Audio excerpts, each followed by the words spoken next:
Thank you, everyone. Good morning and welcome to Amber's final presentation on her internship here with us at the Georgia Archives.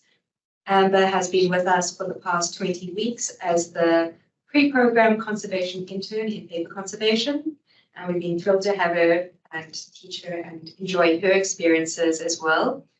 I'd also like to take this moment to thank FOGAH for sponsoring this internship and giving Amber a very generous stipend to allow her to pursue her time with us. I'm going to hand over to Chris Davidson. He's going to have a few opening remarks. Good morning, everyone. Chris Davidson, State Archivist and Associate Vice Chancellor of the University System over the Georgia Archives and the State Record Center. We're very pleased that you're joining us. We're very pleased to have Amber give this presentation.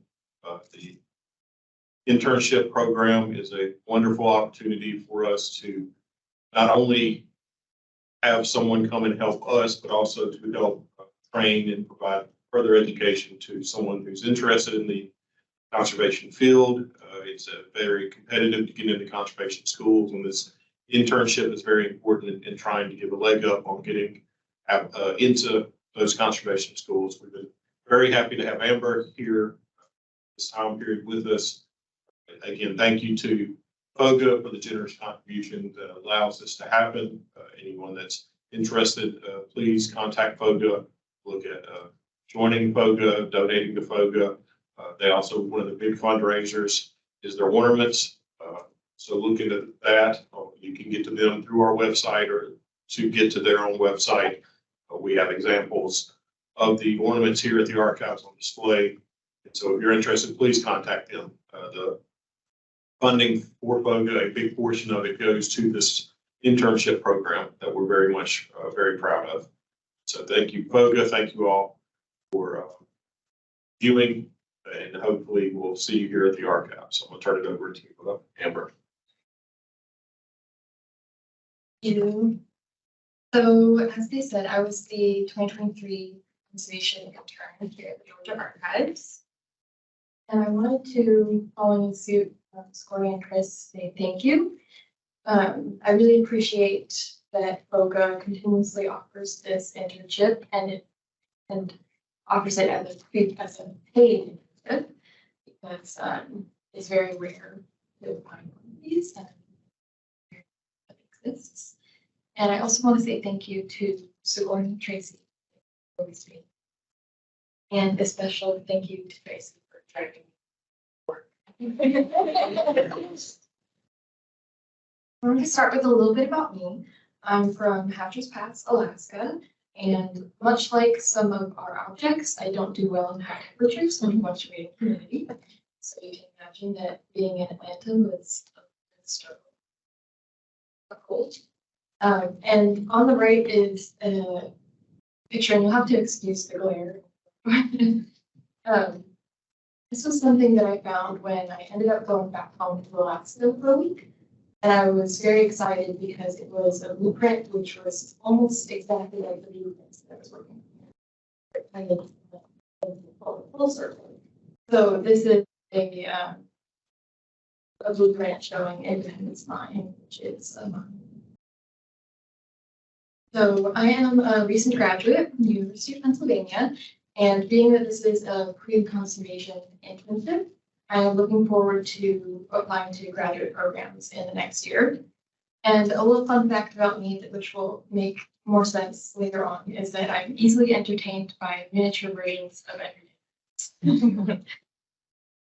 So I always love hearing about other people's paths to conservation. And also, I think we forgot to say that people can ask questions throughout. If anybody has questions, because I wanted this to be a little bit more of a conversation than a presentation. So I like hearing about other people's paths to conservation. And I thought this was fun because this is also on the right. It's a picture of one of my favorite hiking spots at home. So I got into conservation in a little bit of a roundabout way, much like other people. First, when I got into college, I wanted to major in biochemistry. I don't know why, because I really like chemistry, and I thought adding the bio would make it more fun, but it would make it worse. And So I was really struggling with biochemistry, and I had one class that I could take along with that, and it had to be a language class because I didn't fulfill my language requirement. So I ended up taking Latin. And then I was taking Latin and a bunch of science classes, which was ultimately not fun. But then somebody said that if I took a couple more classes in classical studies, that I could get a minor. So I was like, okay, I'll minor in classical studies. And that led to me taking a course called Conservation and Archaeology. And I loved this course so much that within the first 5 minutes of taking it, I dropped all of my biochem classes and started signing up for conservation. I was majoring in Mediterranean archaeology with minors in archaeological science, art history, and chemistry. And I started a little conservation club, and I'm including this because I titled my conservation club Art and Archaeological Conservation Club. And I think now it could be Art and Archival and Archaeological Conservation Club. Because this is my first archive. Learning that it's really fun as well. So I interned at a few museums. I ended up going on excavation at Gordon in Turkey. And then in my last semester, I took a paper conservation course at the Philadelphia Museum of Art. And I loved the course, and it kind of sparked in my mind that I might want to. So why conservation for me? Conservation is a very interdisciplinary field, but it's also, so it's a combination of art, chemistry, and history, and those are everything that I love, all combined into one. So it's like the perfect career for me. I've also always dreamed of being able to work in a lab. That's why I wanted to do biochemistry in the first place. And I live for repetitive detail work. So I really like it's very rewarding because you get to preserve cultural heritage and contribute to local communities and see the results. Actions in real time. So my goals coming into this internship were to be comfortable with the tools and terminology used in paper conservation, coming from a mainly objects and archaeology background. I wanted to get more experience with paper and know what it is to be a paper conservator, because it's very different, almost completely different specialties. I wanted to learn techniques necessary to conserve paper and books, become familiar with the theory and practice behind archival conservation work rather than museums and excavations that I had worked at in the past. And I also wanted to start putting together a portfolio for my application to graduate schools. General internship timeline. In this presentation, I don't want to just go over this timeline because I did so much within my internship that if I went over chronologically every single thing that I did. So I just wanted to go over the general timeline, and then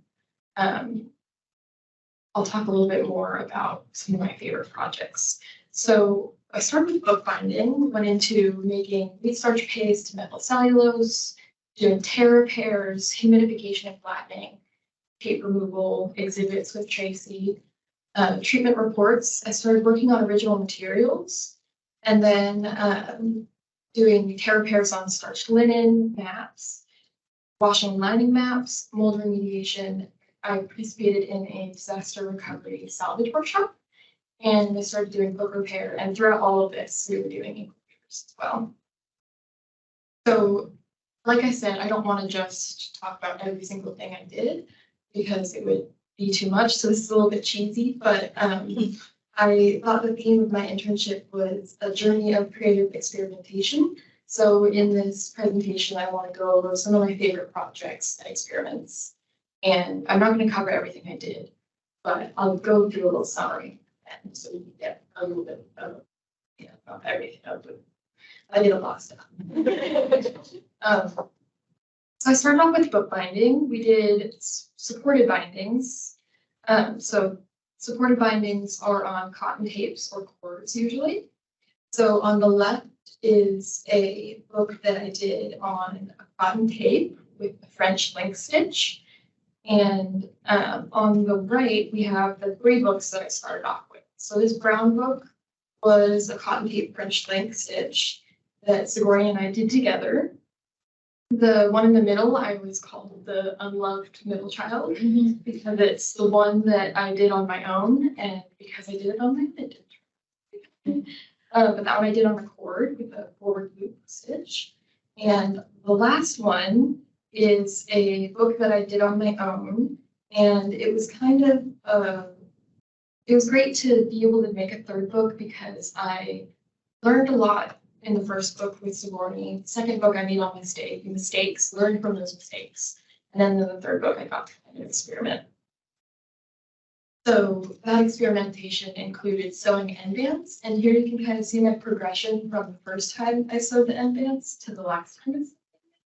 And I think that I really improved. And it was really fun because I got to look up tutorial online and learn something which I wouldn't have gotten a chance to do before. And you can also see another stage in the book binding process in the middle, where I was putting a what we call super to support the structure of the book, and also an Oxford hollow, which makes the space in the black between the text block. And I also got to do something which isn't a very traditional technique, but I decided that I really liked the look of gold with the green book cloth that I had chosen.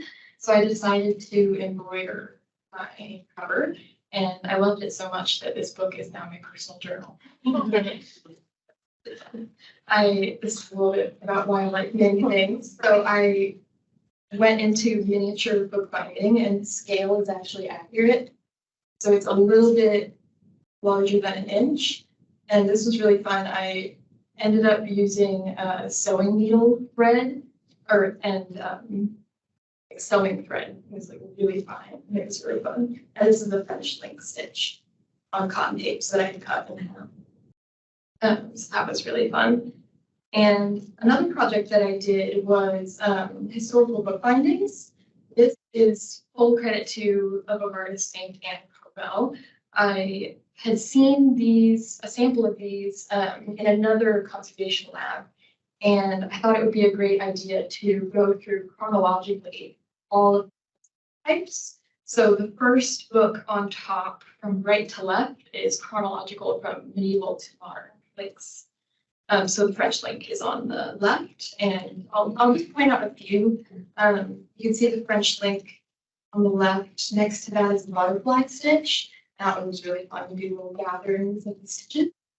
On the right is the medieval herringbone stitch. And below that, you can see an example of unsupported binding. So this is directly stitched into the text block with fabric covering. And I just liked this picture, but I did end up finishing these holes that are left here. So I stabbed through the cloth and stitched directly through that. And these ones at the end, they were unable to be done in a row, so I had to go after. I just like this picture so much. Then moved on to tear repairs and tape removal. This was not the tear repairs that I started with, but this was kind of my extreme version of it. So, because I wanted to practice, so I tore this paper up into 16 pieces and then taped it back together with masking tape, which, if you know, is the worst tape. So I started on tape removal, trying a bunch of different techniques. Learned that I liked the hot gun. And so I removed the tape and then began stitching back all the pieces together with research paste. And this is kind of, you can see in the process of it. Sigourney in the end actually told me to take it apart and put it back. And this is also the point where I started doing a little bit of exhibits prep with Tracy. We did the left case together, and then I got to organize the right one on my own, which was really fun because it's not often that you get to do a lot of exhibits prep. So this is when I started working on original material. I started with blueprints, which I thought was really amazing because I love Prussian blue. I used to make my own pigments from scratch, and Prussian blue is one of my favorites. So I was really excited to work on prints. And It was also nice because you could easily see the tears, and therefore you can easily see if it's put back together right. So it's a little bit frustrating because if you do it wrong, it's super easy to see that you did it wrong. But I enjoyed working on them. And then this was the third blueprint that I worked on, which had a little bit more damage on it, and while the other ones just had and a little bit. And this one was the first that I actually took all the way through to Mylar encapsulation. This was the fourth map I got to work on, so I was finally working on something that wasn't a coated paper. This only had a few tears on it, and it was interesting because it was a little bit of a different texture, it was a lot thicker, so working with different types of materials. Then got to starch linens, and you'll say starch linens it's not paper, and it's not paper because it's linen, it's starch. So the deal with starch linens is that you don't want to wash the starch out with too much moisture because that will change the structure of the mat. It'll revert it back to linen fabric. So this is when I started doing remoistenable tissue tear repairs and then removing that excess moisture with a tacking iron. And remoistenable tissue is when you coat one side of the tissue with, usually it's half and half wheat starch paste and methyl cellulose. And it's dried on one side onto Mylar, and then you can cut it up into little pieces and re-moisten it back onto repair tears. This was a starch linen map that I got to work on that had a lot of issues.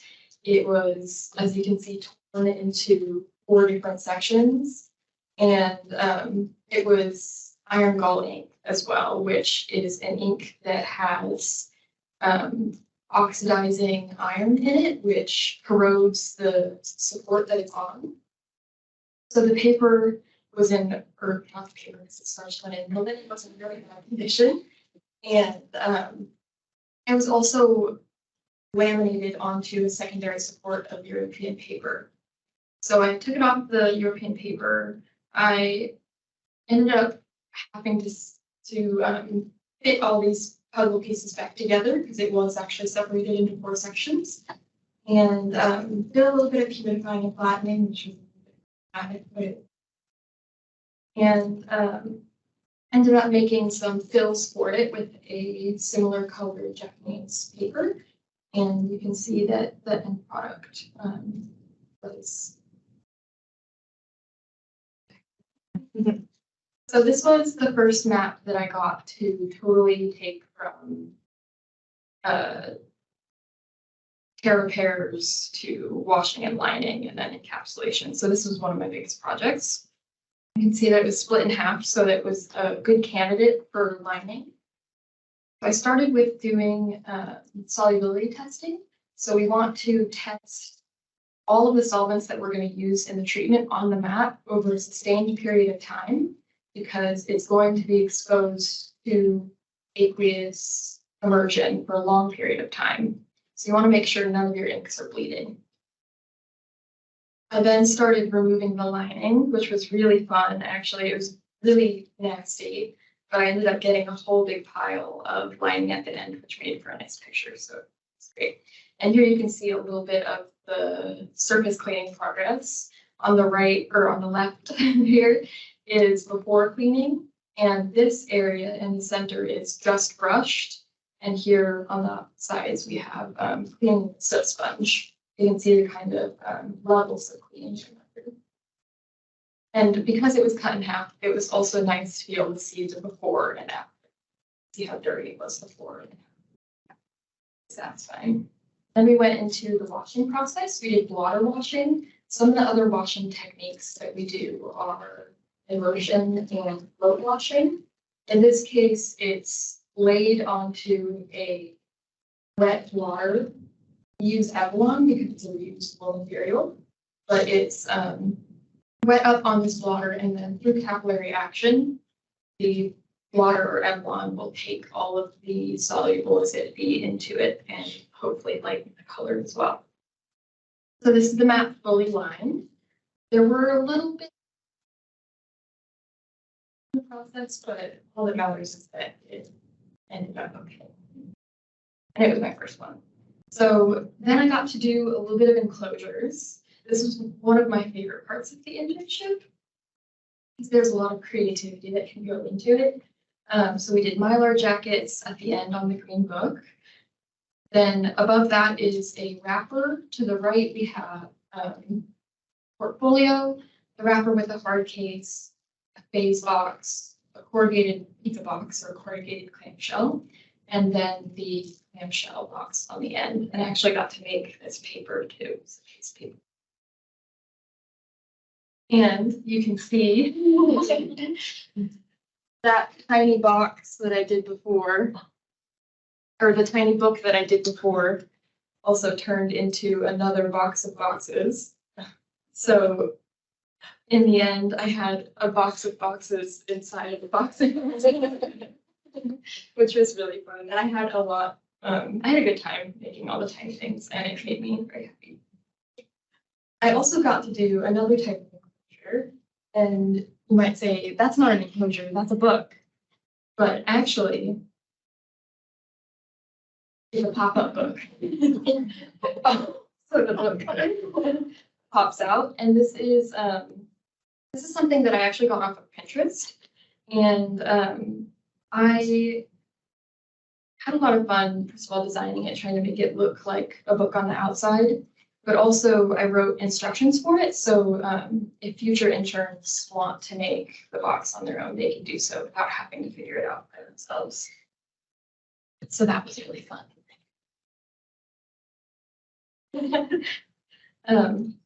I also did matting and hinging.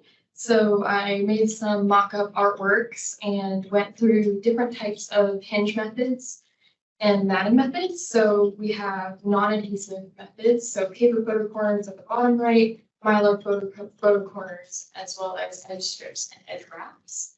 I really liked the photo corners, so I don't have to buy them on my own. And because the Mylar ones had a nice trick where you can pop them out and you don't have to take the tape off to remove the object. So it was really fun. Also did a wraparound insert, pull through inlays, and hinges and and then did some tear repairs on a mock Japanese print that I made. So at the top, you can see that there are little darker areas that you can just barely see. So those are old tears that I put back together, and these were fluffy edges. So when we ripped the Japanese tissue, it had really fluffy edges, and these are just laid back down on top of each other. And then at the very bottom, a little bit harder to see, but there was a straight cut tear. So Sigourney cut through it with a pair of scissors, and then that would have been really hard to put together had we not done a fiber bend. So I took these little bits of fiber from a Japanese tissue slurry that we made in the blender, and then I laid them out in line, cut them into an even shape, and pasted them on the tear to make sort of an invisible bend. And then got to do something because, so this started off because the Terrell map that I did had a little bit of an issue where some of the ink solubilized. So I started getting interested in the protection of water soluble media during immersion. So if you have like an ink that's water soluble and you're washing it, there are techniques that you can use where you add fixatives to the paper to make it so that it doesn't properly on the paper. So there are two traditional methods of this. There's cyclododecane, which you can see here. It's kind of this like waxy layer. And the benefit of cyclododecane is that it sublimates, so it goes from a solid to directly to a gas over a long period of time. So it actually leaves zero trace on the paper, kind of like a magic trick. The cons of cyclododecane are that it cracks and it's not completely waterproof. And it also, because it's this hard waxy layer, it can constrain the paper during washing, and that in the end can cause planar distortions. We didn't experience that, but although we saw planar distortions while it was wet, but then by the time it had dried, it had all gone away. That's just something to think about. Also, we did Another method is paralleloid B72, and I was really excited about this because paralleloid B72 is traditional objects conservation adhesive. So I got to bring a little bit of my objects experience into it. And the pros of B72 is that it's nearly completely waterproof. You can see here it leaves a stain on the paper, and you can remove it with acetone afterwards, but it's impossible to fully remove. So there's always going to be a little bit of B72 residue in the paper, and there might be some staining. Additionally, because it's an acetone, it could cause the ink to smear. So you just have to be careful what you use it on and do testing beforehand. As I was doing a little bit more research into fixatives, I read a paper by Salvador Munoz, and he was talking about doing a double layer. So if you do a double layer of cyclodocaine with paralleloid B72 on top, it combines all the pros and only leaves one. So it's nearly completely waterproof because the B72 seals all of the cracks in the cyclodocaine, and you have no stain on the paper because the B72 is sitting on top of that cyclodocaine layer, and you can just peel it off when you're done. So I thought that was really, really interesting, and it was exciting to do a little bit of research. The other thing that I did was I went into a market and got some things to look on in my free time. And the most important things here is just a little list of stuff I got because I was excited. But the most important thing is the Malta document and also this Napoleon parchment print. So I humidified and flattened this Malta document. There were some issues in doing this though, being that the soluble ink of the signature was really sensitive. I tested it and it immediately solubilized. So I was really worried that I was going to lose the signature if I humidified it. And also there was a blind embossed stamp at the end, and I didn't want to lose that texture. So I ended up doing a technique where I cut a piece of Mylar out and placed it above the soluble ink and humidified the map with that covered. And then flattened it, but you can see in this picture here, I put a little circle of Velara, which is a archival foam, and I made it so that I could flatten a crease that was in the center of the blind embossed stamp without ruining it. So I then went on to recasing one of the books that I got at the antique market. This was a really fun project, and it was fun because I got to tone Japanese tissue paper, but I also got to use a light enzyme solution, also known as spit, on the picture to clean it, which was my first time doing that, and it was really fun. And so I took the case off the book, cleaned it up, repaired some of the areas of Japanese tissue, and then put it back on. This is my final project. It is a parchment, which was an interesting conundrum because I had never worked on parchment before. Tracy had never worked on parchment before, and Sue already had only ever done one thing. And so I got to do a lot of research into not only the history of the print, but also the best practices for print conservation. And here I just go through a little bit of my treatment proposal. So I didn't have much to go off of looking into the history of the print. I had 2 signatures, and I ended up learning that it was a Charles Copier, trust me, that doesn't make sense. And so it was a Charles Copier copy of a Miss Muir painting. So here's the original painting, and they'll say that's not the same. But it's because it's copied after this tiny little area of that material. And this is the original sketch for it as well, which I found. And within my research, I found that there was a second copy of this print held at the Victoria Gallery and Museum at the University of Liverpool, which was really fun. And I have to say thank you to Amanda Draper at the museum because she was very nice in responding to my requests. So their print is in pristine condition. And the most interesting takeaway from this was that theirs was legible. So ours had a an inscription at the top that was completely damaged from the timeline. So from this, I got the date of it, which was 19. I started removing the lining once I had gotten through all my research. This was really gross. There's an issue with parchment when it gets wet. It starts to do this process called gelatinization. So it starts to basically revert back to raw flesh. And it's also sticky because it has gelatin in it. So the old lining had like stuck and like gotten ingrained into it when it was wet. So it's really gross. I also found a dead bug in it. So I did a little bit of solubility testing and some surface cleaning, and then I wanted to go into testing methods of cleaning the parchment. This was all great and good. Turns out that it wasn't worth it, and in the end, it was too risky. I didn't want to revert it back to flesh. So I decided not to go through with this. But it was great to research different types of cleaning parchment. I went through different poultices, and the idea was basically just to put a very small amount of moisture onto the parchment, like really limit the amount of moisture. In the end, it was still too much. So I started doing some tear repairs. The issue with the parchment was that it had been on a wooden stretcher when I bought it for $5, by the way. They actually cut it off of the wooden stretcher for me, and I was sitting there horrified. And so what had happened was the parchment got wet, and it got wet only on the top. And when parchment gets wet, it dries very quickly, and then it shrinks very quickly. So the wood stretcher expanded, and the parchment shrunk super fast, and it split straight down the middle, and then dried like that. So it was really tough to put these pieces together because they were now pulling.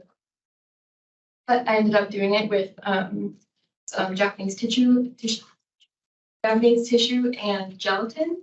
And I used gelatin rather than wheat starch paste that we would usually use because you want to use light. So parchment has gelatin in it, so you want to use gelatin with it because it absorbs better and it therefore will have a stronger bond. So I started doing a little bit of humidification and flattening. So on the left here, you have a humidification envelope that we will usually do with maps and some larger items before washing and lining, or just anything. Actually, it's just a humidification technique where we use Gore-Tex, which is a semi-permeable material where the humidification or the humidity will come from one side and go up, but it can't go back through. So I wanted this to be as slow as possible, like the slowest humidification that I could possibly do. So I ended up not humidifying the Gore-Tex itself, but I humidified a blotter. So I had a damp blotter, Gore-Tex, and then the parchment. So it was a little bit of a sandwich, and it took like about an hour for it to humidify away. So I could have a little bit more control. In the end, I did some tensioning. This wasn't ideal. The literature says that you should have no spaces in between the clamps, but we didn't have enough clamps. And this was also, I was working with what we had. So I got it as flat as I could. And the idea behind tensioning parchment is that you want it to dry in the way that it was manufactured. So parchment is an animal skin, which is then stretched and scraped until it is a flat, writable surface. So if we just dry it flat, then it is going to crinkle, crackle, translucent. Parchment has this weird property where if it isn't dried under the right conditions, it turns into this weird translucent material. So, but the fun part is that it's already translucent, and then you dry it under tension, it will turn opaque again. So it's kind of, it's a really gross material, but it's fun. So I went through a couple rounds of humidification and tensioning. I tried using the suction table. It didn't end up being the best option. So I got it as flat as I could, and that was that. And so I started doing hinging and matting. I actually just finished this yesterday.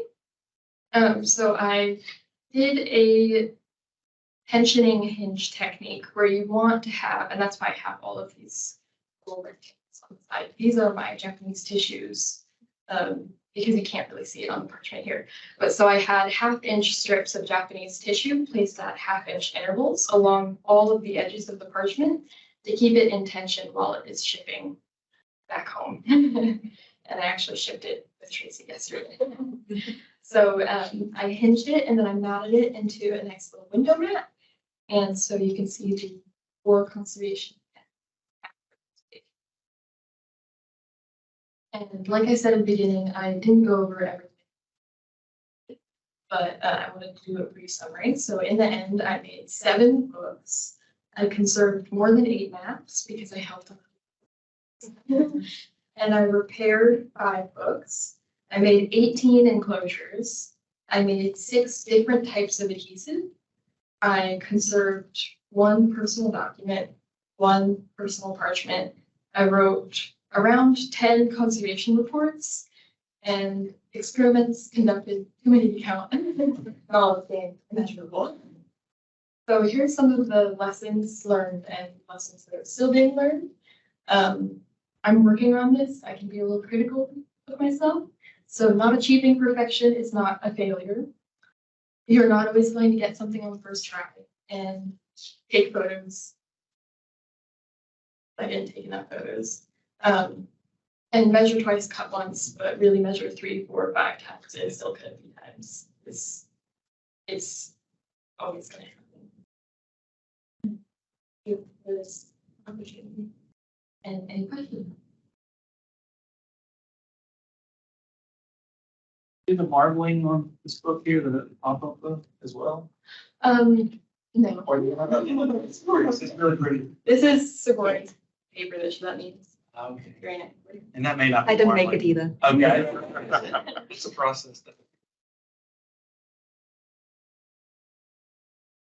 What was your favorite part of the whole process?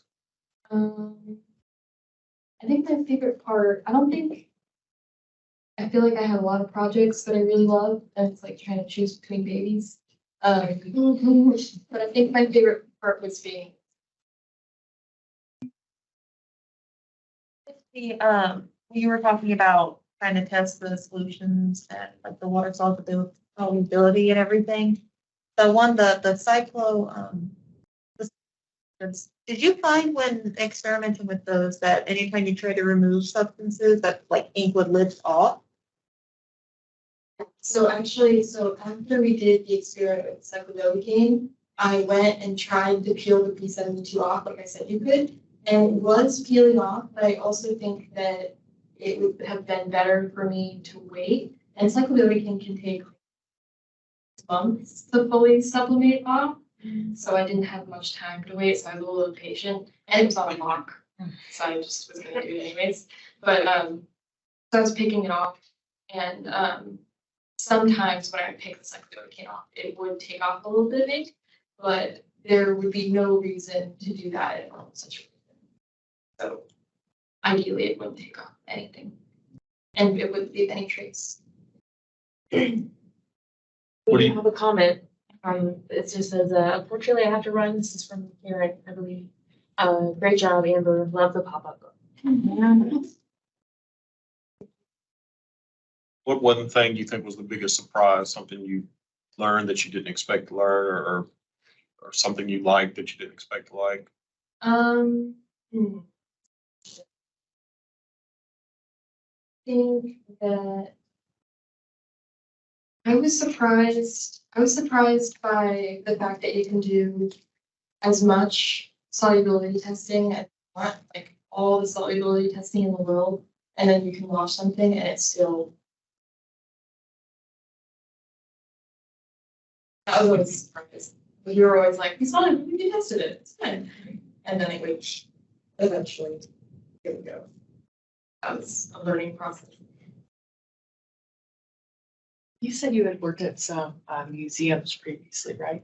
What would you say is, I guess, like some of the biggest differences from working in like institutions like that versus at an archive? I would say, I think one of the biggest differences is it was different having to work on things that people, I mean, I guess I just didn't get the public side of the experience here. Whereas working in a museum, a lot of times I would have to have like a PhD student come and be like, okay, we're gonna do this together. Like I was working at a museum, public museum, and it's a really cute small museum. Their mission statement is bringing the world to good day. And they have like a whole bunch of different collections, and so I got to work on a really wide variety of materials there, and that was actually my first time working on paper. I showed Tracy my first ever nylon encapsulation, and it was really bad. And so there I had to, whenever I was working on something, there was always to be reasoning. That was just a little bit different experience. You mentioned at the beginning how this experience has added archives and paper to kind of your repertoire and interest. Talk a little bit more about that and how it's maybe shaped your future plans. Yeah, so it's definitely made me realize that objects aren't the only thing for me. I know scoring wants me to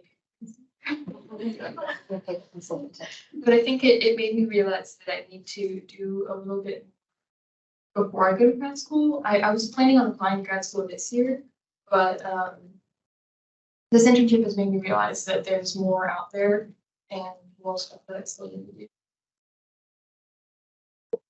And that I'm interested in a lot.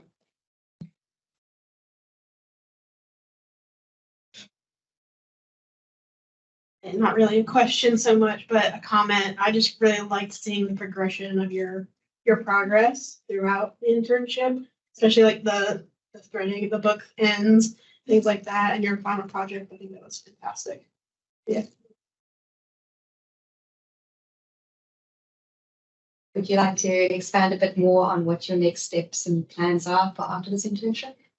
Sure. So I'm moving to Houston, Texas, and I don't have another internship lined up at the moment, but I'm going to do some conservation work in my free time. I have a lot of other stuff that I got from the antique market that I still need to work on. And I'm going into a part-time job. I'm going to a tutoring job. So I'll have a lot of free time to work on conservation and hopefully take a workshop at the Houston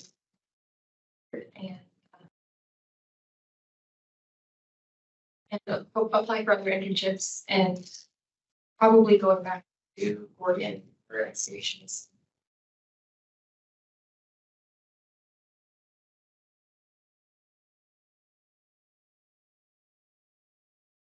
That's all the questions. I'd like to say thank you for everyone taking the time to attend this presentation and see Amber's wonderful work and progression. I know I can speak on behalf of everyone here at the archives and especially the conservation department that we are very much going to miss you. We've had you for 20 weeks, so almost half a year. So you kind of become part of the furniture at this point, and it's going to be very sad to be coming to the lab and you're not going to be there. We wish you all the best for your next adventures, and I'm sure everyone can see based on her presentation that she has a very, very strong and bright future ahead of her. Her progression has been amazing. Again, I hope everyone becomes a paper conservative because it's so fun, but you could also see how interdisciplinary conservation can be. Her skills and experience with objects conservation and archaeology has really strongly influenced her work with us. And we've got the opportunity to learn from her, which is always something wonderful when it's not just a one-way street, but really a collaboration of skills and knowledge. And just think that she's done a wonderful job with us, and we're very proud of her. And I know that you'll do great things. And we hope that you will come and visit us again in the future and show all your amazing new. Thank you to everyone, and we hope that you have enjoyed this and as much as we've enjoyed it. Thank you.